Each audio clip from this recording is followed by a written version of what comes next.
I just got fired for looking for another job. My boss called it backstabbing.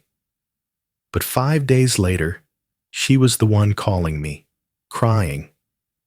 What she didn't know was that for 4 years, while she kept saying no to my raises, I was preparing something she never saw coming. And this story will change how you think about workplace loyalty forever. 4 years ago, I walked into Linda Martinez's office for the first time, asking for a raise. I was Kenneth Thompson, 35, senior analyst at Premier Marketing Solutions.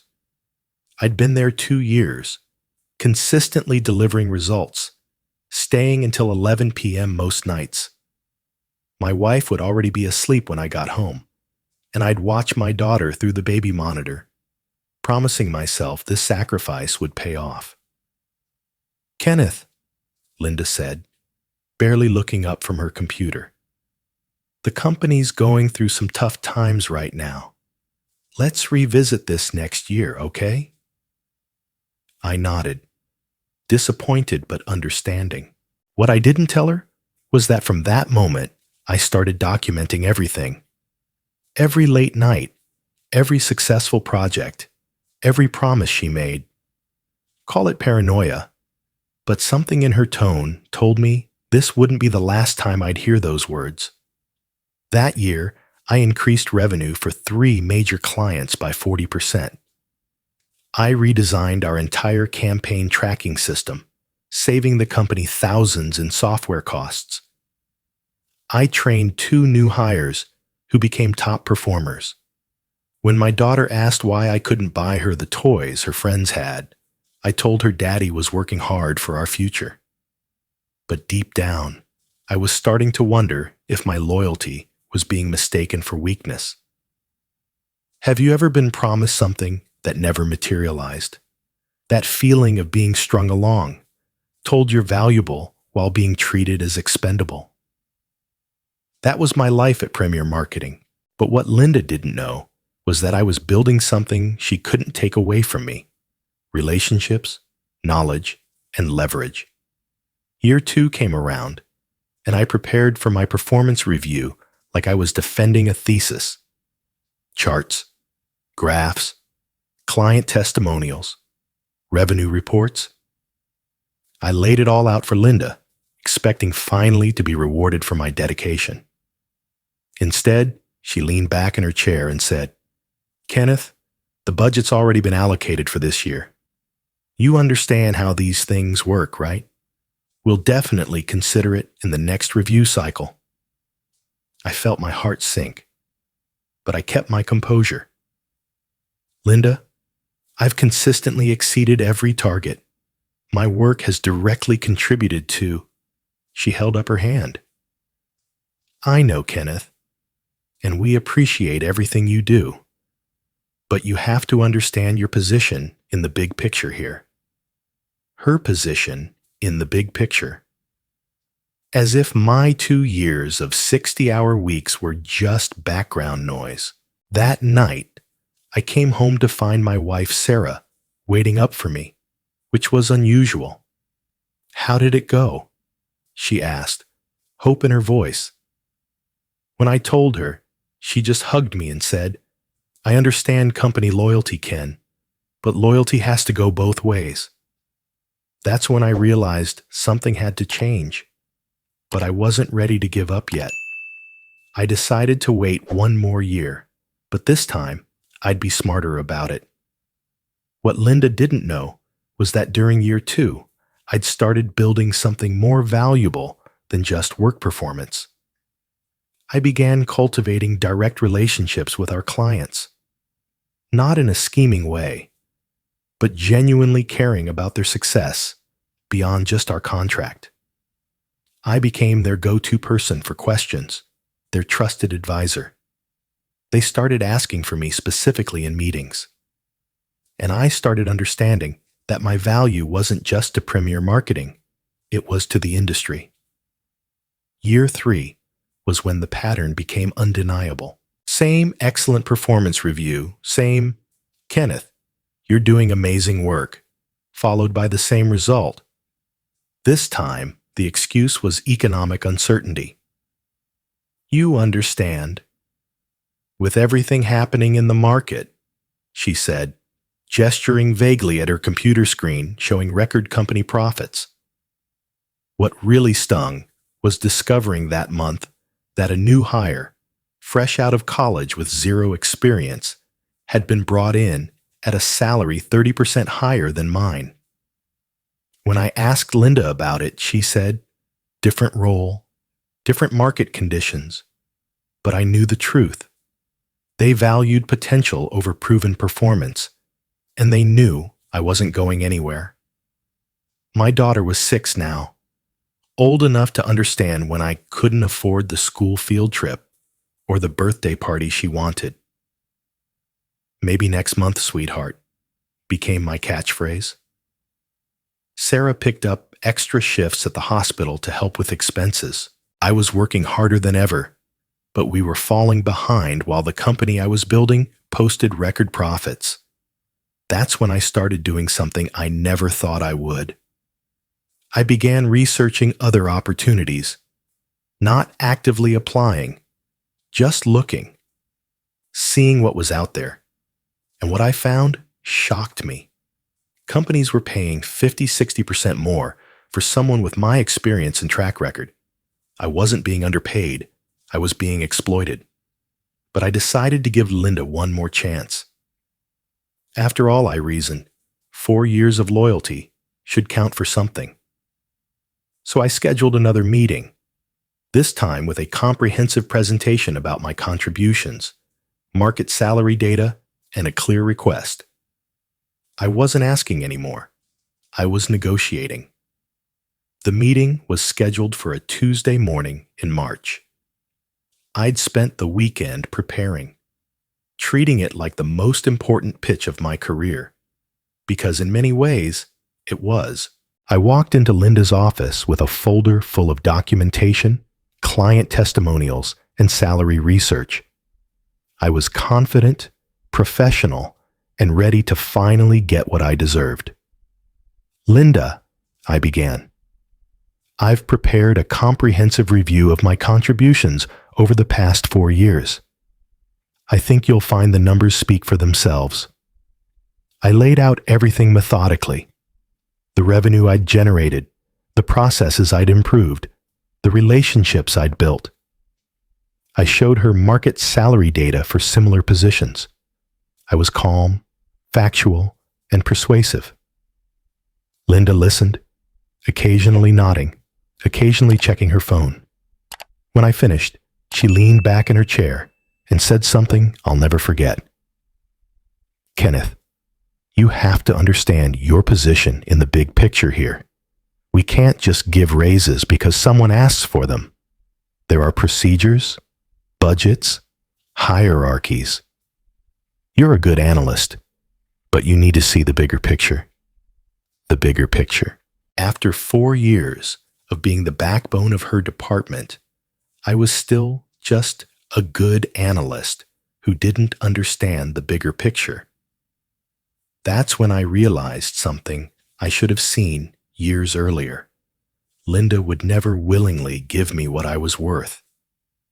She'd found someone who'd accept less, and she was going to keep that arrangement as long as possible. But here's what she didn't know.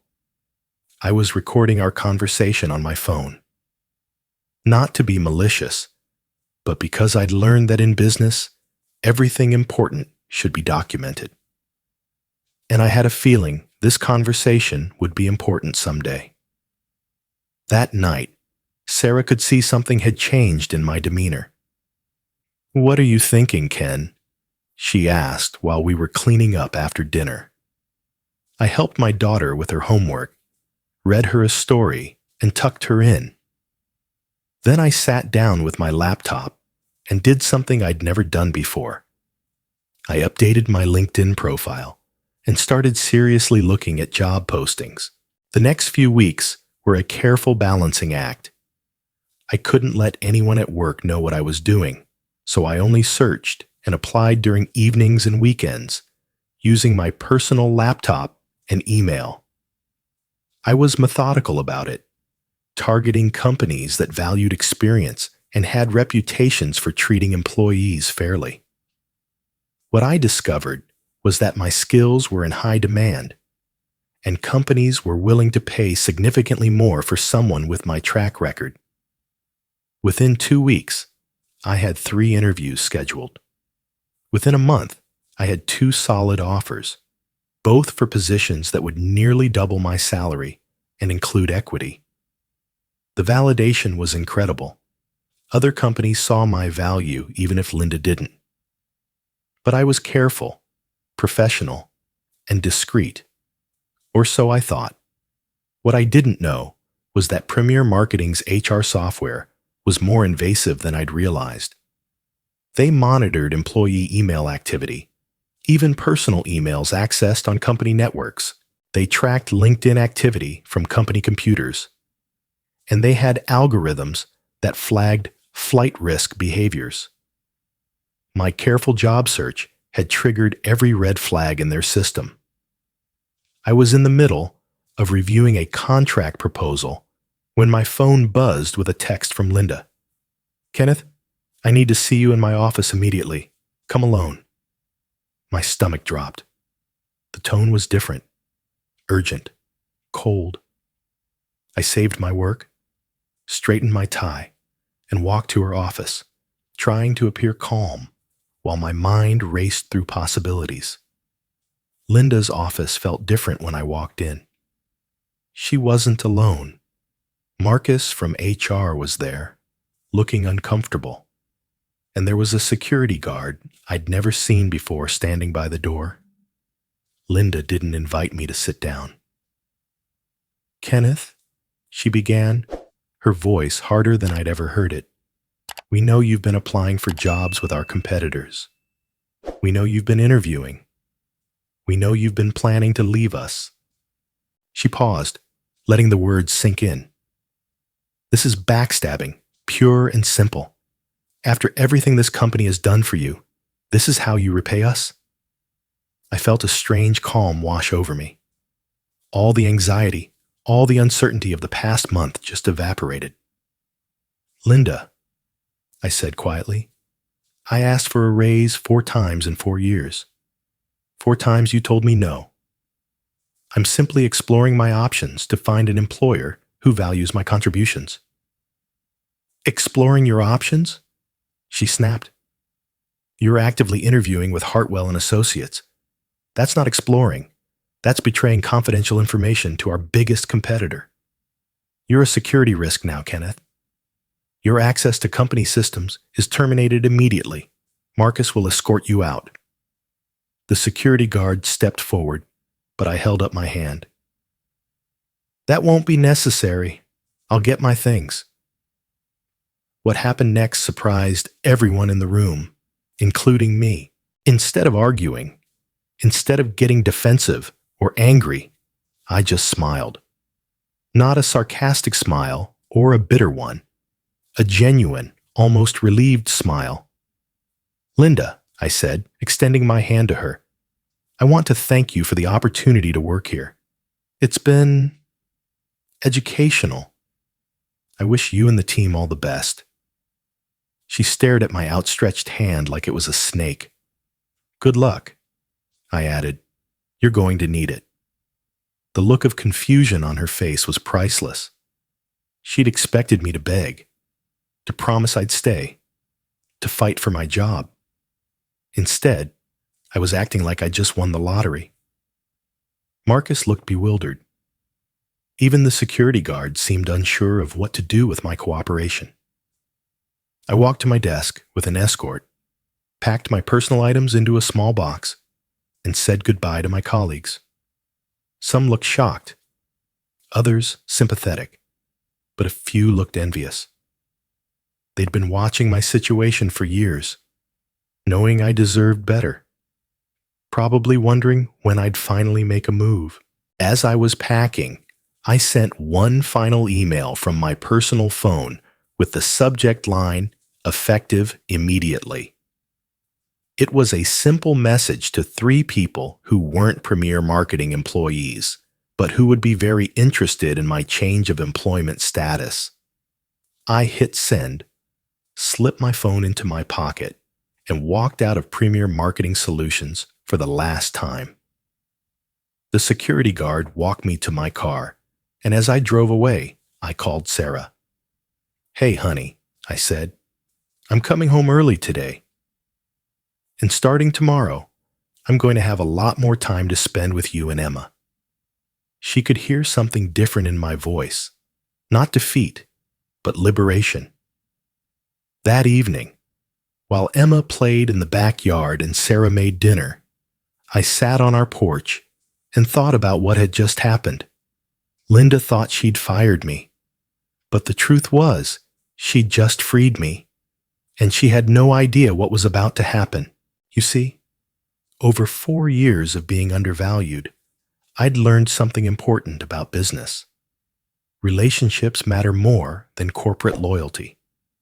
And I'd built some very strong relationships that had nothing to do with Premier Marketing's name on my business card. 5 days. That's all it took for Linda to understand the mistake she'd made. 5 days for her to realize that sometimes the person you think you can replace is actually irreplaceable. 5 days for her to learn that loyalty isn't about accepting whatever scraps you're offered. It's about mutual respect and fair treatment. And in 5 days, she'd be calling me with a very different tone in her voice. The first day after my termination, I did something I hadn't done in 4 years. I took my daughter Emma to the park on a Tuesday afternoon. While she played on the swings, laughing without a care in the world, I checked my phone and saw 17 missed calls from Premier Marketing. I didn't answer any of them. Meanwhile, back at the office, Linda was discovering the first cracks in her confidence. The morning started normally enough, but by 10 a.m., their main server was running slower than usual. By noon, the customer database was throwing error messages that no one on the remaining team knew how to fix. "It's probably just a temporary glitch," Linda told Marcus from HR when he mentioned the technical issues. Kenneth wasn't the only one who understood our systems. But even as she said it, she felt a nagging worry. I had been the go-to person for almost every technical problem for the past 4 years.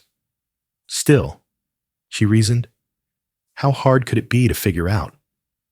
What Linda didn't know was that I hadn't sabotaged anything. I hadn't deleted files or corrupted data. I had simply been the only person who knew the passwords to 15 critical accounts, the workarounds for 6 different software integrations, and the custom solutions I'd built to keep their aging systems running smoothly.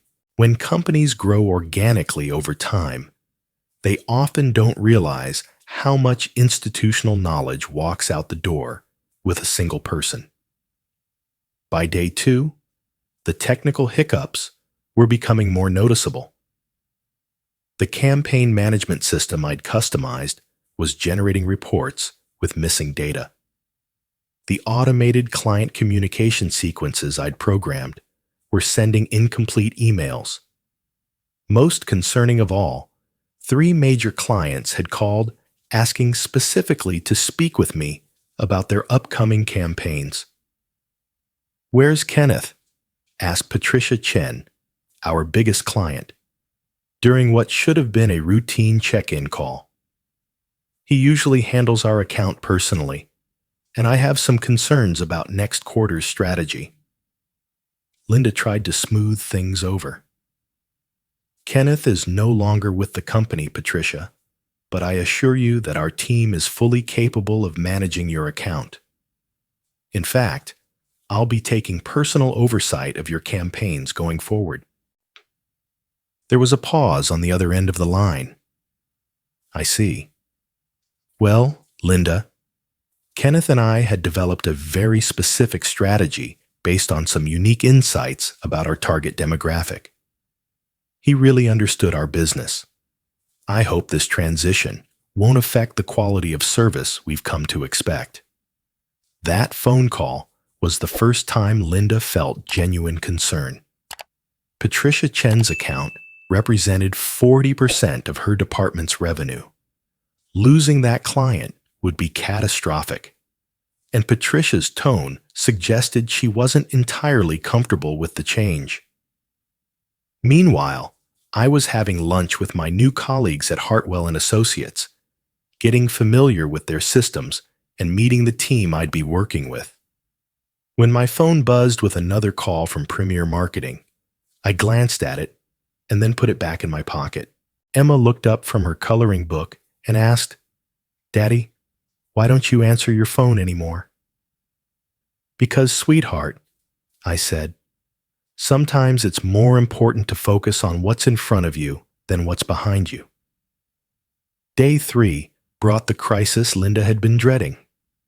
She arrived at the office to find Marcus waiting for her with a grim expression. "Linda, we've got a problem. The Henderson Industries campaign launched yesterday, and their conversion tracking isn't working. They're saying the landing pages aren't capturing leads properly, and they want to know what we're going to do about it."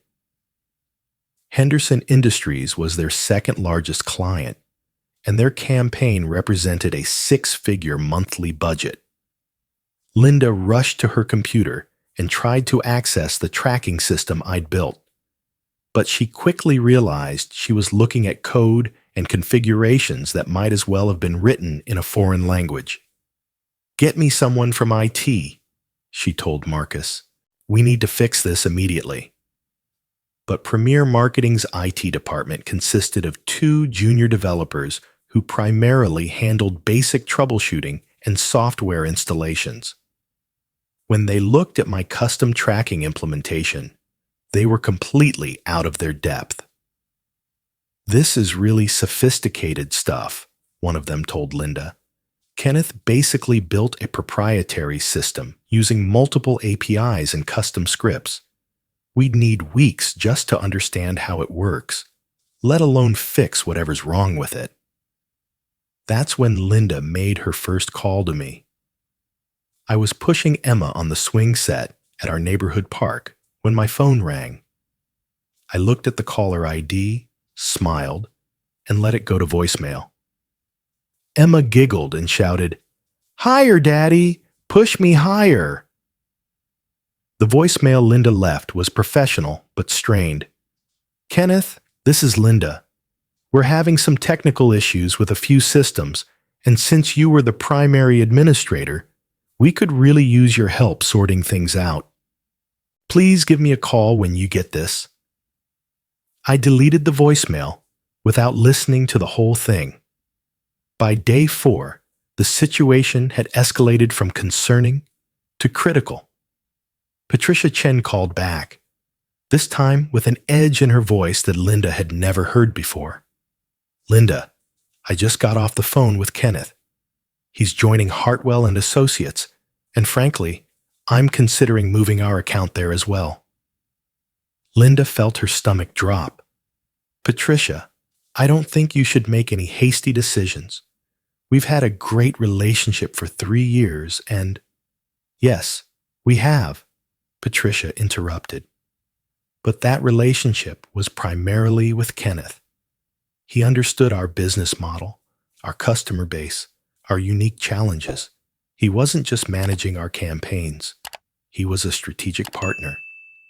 I'm not sure your remaining team has that level of insight into our operations."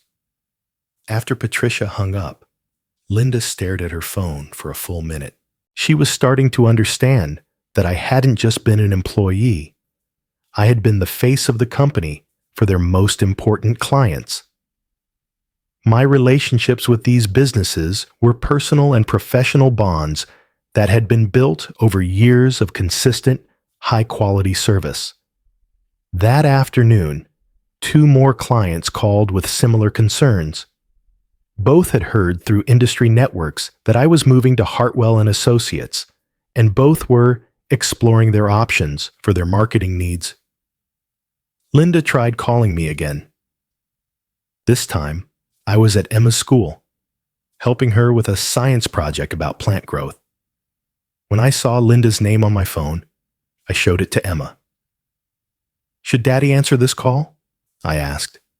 Emma, wise beyond her 6 years, looked at the phone and then at me. "Are they the people who made you sad at work?" "Sometimes, sweetheart." "Then no. We're busy growing plants." So I didn't answer. Day 5 was when everything fell apart. Linda arrived at the office to find an email from Henderson Industries' CEO waiting in her inbox. Effective immediately, Henderson Industries is terminating our contract with Premier Marketing Solutions. We will be moving our account to Hartwell & Associates, where we feel confident that our campaigns will receive the level of attention and expertise they require. Before Linda could fully process that email, her phone rang. It was Patricia Chen again, but this time she wasn't calling to discuss concerns. She was calling to formally notify Premier Marketing that they would be ending their relationship at the completion of the current campaign cycle. In the span of 2 hours, Linda watched 60% of her department's revenue walk out the door. Both clients specifically mentioned that they were following me to Hartwell & Associates because of our working relationship and their confidence in my abilities. But the worst was yet to come. At 10:30 a.m., Marcus burst into her office without knocking. "Linda, we've got a bigger problem. I just got a call from Westfield Corp. They're pulling their account too. And Jennifer Morrison from our team just submitted her resignation. She's going to Hartwell as well." Jennifer Morrison was one of their best account managers, someone Linda had been grooming for a senior position. Losing her meant losing institutional knowledge about several other major clients. "There's more," Marcus continued, looking increasingly panicked.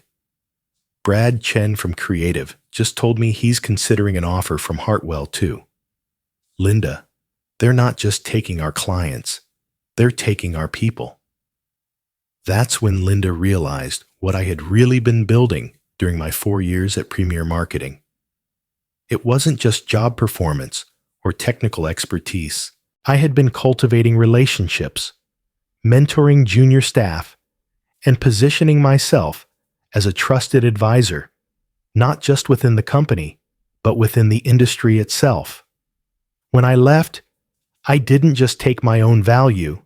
I took the network I'd built, and that network was proving to be worth more than Linda had ever imagined. At 11:15 a.m., with her hands shaking slightly, Linda called me again. This time, I was in my new office at Hartwell & Associates, setting up my desk and reviewing the accounts that would soon be transferring over. When I saw her name on my phone, I decided it was time.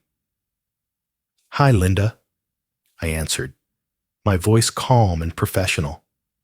"I'm actually in a meeting with my new team right now. Can this wait?" The silence on the other end stretched for several seconds. When Linda finally spoke, her voice was different, smaller, less confident than I'd ever heard it. "Kenneth, please, we need to talk. Can you come in? We can work something out. Name your price." I leaned back in my new ergonomic chair, a significant upgrade from the broken one I'd had at Premier Marketing, and considered my response carefully. Through my new office window, I could see the city skyline, and I thought about all those late nights when I'd stared out Premier Marketing's windows, wondering if my hard work would ever be appreciated. "Linda," I said finally, "I named my price 4 years ago. Then 3 years ago. Then 2 years ago. Then 1 year ago. You had your chances. Kenneth, please, you have to understand." "I understand perfectly," I interrupted gently. "I understand that you didn't value me until I was gone. I understand that you thought loyalty meant accepting whatever you were willing to offer. But here's what you didn't understand. I wasn't just your employee. I was your competitive advantage. And now I'm someone else's competitive advantage. There was a longer silence this time. When Linda spoke again, I could hear tears in her voice. The board is asking questions, Kenneth. They want to know how we lost 3 major clients in 1 week. They want to know why our systems are failing. I might not survive this. For a moment, I felt something that might have been sympathy. Linda wasn't an evil person. She was just someone who had taken advantage of my loyalty until it was too late to fix the relationship. But sympathy wasn't enough to undo 4 years of being undervalued. Linda, I said, I learned something important during my time at Premier Marketing. I learned that you can't build a business on the assumption that good people will accept poor treatment indefinitely. You had 4 years to do the right thing. Every time I asked for a raise, every time I stayed late to fix a crisis, every time I went above and beyond my job description, those were opportunities to show that you valued what I brought to the company. You chose not to take those opportunities. But Kenneth, there's no but here, Linda. This isn't about revenge or spite. This is about consequences. When you treat valuable people as if they're replaceable, sometimes you discover that they actually aren't replaceable. They're just available to your competitors. After I hung up, I sat in my new office for a few minutes, processing the conversation. There was no satisfaction in Linda's distress, no joy in Premier Marketing's struggles. What I felt was something closer to closure. For 4 years, I had wondered if I was being too sensitive, if I was asking for too much, if I should just be grateful for having a job. Linda's panic had confirmed what I'd always suspected. I hadn't been asking for too much. I'd been accepting too little. 3 months later, the consequences of Linda's management philosophy became clear. Premier Marketing's creative department had been downsized by 40%. Linda herself had been reassigned to a lower-level position with significantly reduced responsibilities. The clients, who had followed me to Hartwell and Associates, were thriving under strategies that properly valued their business and understood their unique needs. But perhaps the most telling outcome was what happened to the people who had worked alongside me. Jennifer Morrison became the creative director at Hartwell and Associates, finally getting the recognition and compensation she deserved. Brad Chen joined our team as well, and within 6 months had been promoted to senior art director. The exodus from Premier Marketing wasn't about poaching employees. It was about creating an environment where talented people could flourish. One evening, as I was helping Emma with her homework at our kitchen table, something I now had time to do every night, Sarah asked me if I ever regretted how things had ended with Linda. "Do you know what I regret?" I told her, looking up from Emma's math problems. I regret waiting so long to realize my own value. I regret accepting no for 4 years when I should have started looking for yes after the first year. Emma looked up from her homework. "Daddy, what does realizing your value mean?" I thought about how to explain it in terms a 6-year-old could understand. "It means knowing how special you are, sweetheart, and not letting anyone convince you that you're not special enough." "Like how you know I'm special?" she asked. "Exactly like that. And just like how I know you're special, other people should recognize when you're special too. If they don't, sometimes you have to find people who do." 6 months after leaving Premier Marketing, I ran into Linda at a coffee shop downtown. She looked tired, older somehow, And when she saw me, she hesitated before approaching my table. "Kenneth," she said, "I wanted to apologize for everything. You were right, and I was wrong. And I'm sorry it took losing everything for me to understand that." I gestured for her to sit down. "Linda, I appreciate the apology, but you didn't lose everything because you were wrong about me. You lost everything because you built a department on the assumption that good people would accept poor treatment indefinitely. I wasn't the only person you undervalued. I was just the first one to leave." She nodded, staring into her coffee cup. "The board made it clear that my management style was problematic. I'm working with a leadership coach now, trying to understand how to build better relationships with employees." "That's good," I said, and I meant it. The people who work for you deserve to feel valued, not just when they're threatening to leave, but every day. We talked for a few more minutes about industry changes and mutual acquaintances. As she was leaving, Linda turned back to me. "For what it's worth, Kenneth, watching you succeed has taught me more about leadership than any seminar or book ever could."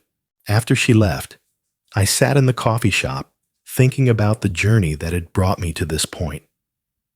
4 years of feeling undervalued had taught me something valuable, that loyalty isn't about accepting whatever you're offered.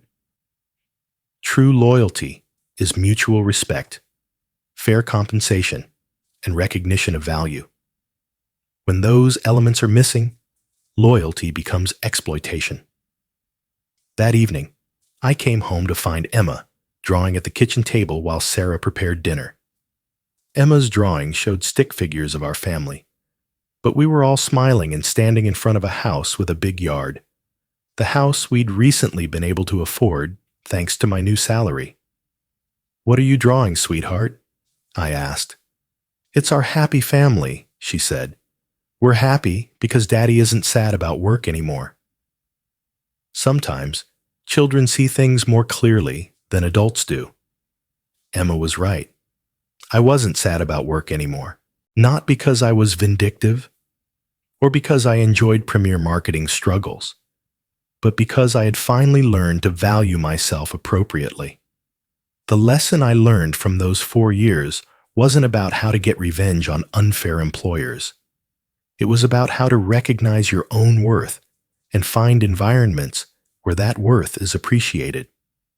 Sometimes, walking away quietly is indeed the loudest statement you can make, not because it punishes those who undervalued you, but because it demonstrates that you value yourself enough to seek better treatment. Linda thought she was firing an expendable employee.